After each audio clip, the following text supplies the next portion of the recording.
has been some incredible racing in the 125 tonight. The final just about to get underway. Defending champion Troy Doran, watch for him. So too Jono Porter. And there's some other big names in here. Quentin Carroll, who won one of the heats, and Craig Carmichael. Shane Boyd, the Yamaha rider. This is going to be an absolute ripper. Some real depth of talent in the 125cc field. The revs rise. Down go the gates, and we are away. Grant gets away to a nice start, but Carmichael takes the lead. No, Grant's got it.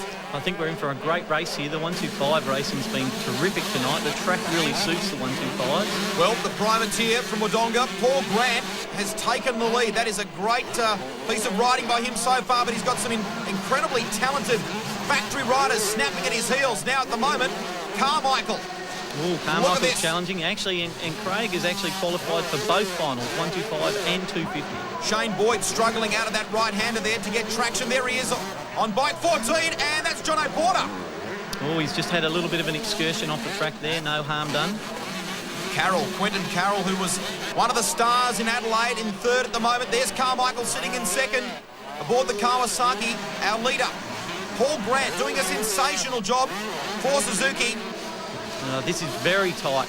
They're actually quite bunched up behind Paul there, and he's using all his cunning to keep the lead with these young guys snapping behind him. Well, you know this circuit quite well in terms of, looking after both Andrew McFarlane and the rest of the Kawasaki gang here tonight. Where's a place that Carmichael could make a move? Probably after the triple jump leading into the finish line tabletop. There's a tricky little jump that if you get it right, you can make up quite a bit of time. Our series leader, there he is. Troy Doran is on the deck. Now, that I think is just an indication of how frustrated things will be coming for some of these guys up the front. I mean, it's so tightly bunched up. It's difficult to get past, but Carmichael has done it.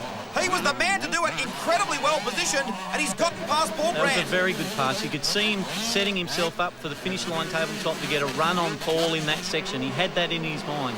Now Quentin Carroll, the man on a mission, aboard the KTM. Grant retains second place, but under all sorts of pressure. You can forget Carmichael. He has cleared out of there. Now Carroll has gotten past. You can see there, just out of the corner of your screen, he got past Paul Grant on the outside. Yep, Carroll through to second. Now he'll have his head down and chasing Carmichael. The KTMs tonight have been incredibly quick along these stutters. Can Carroll close the gap to Carmichael at the moment?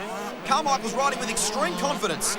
Yes, and it's now Carmichael's job as leader to do consistently smooth laps and not make any mistakes. Nothing in it in terms of the battle for third between Marmont and Shane Boyd, but Carmichael will take out the 125cc final. Carroll gets home in second place aboard the KTM, and look at that! Boyd getting home there in third place, just ahead of Marmont, who fought his way up from seventh position, but it's the veteran Craig Carmichael who takes it out from all the teenagers, second, third and fourth. Troy Doran there, the series leader coming into this round, finishes in eighth position. That has cost him the championship lead. I was pretty lucky to get a good start then, and had a good battle with Paul Grant.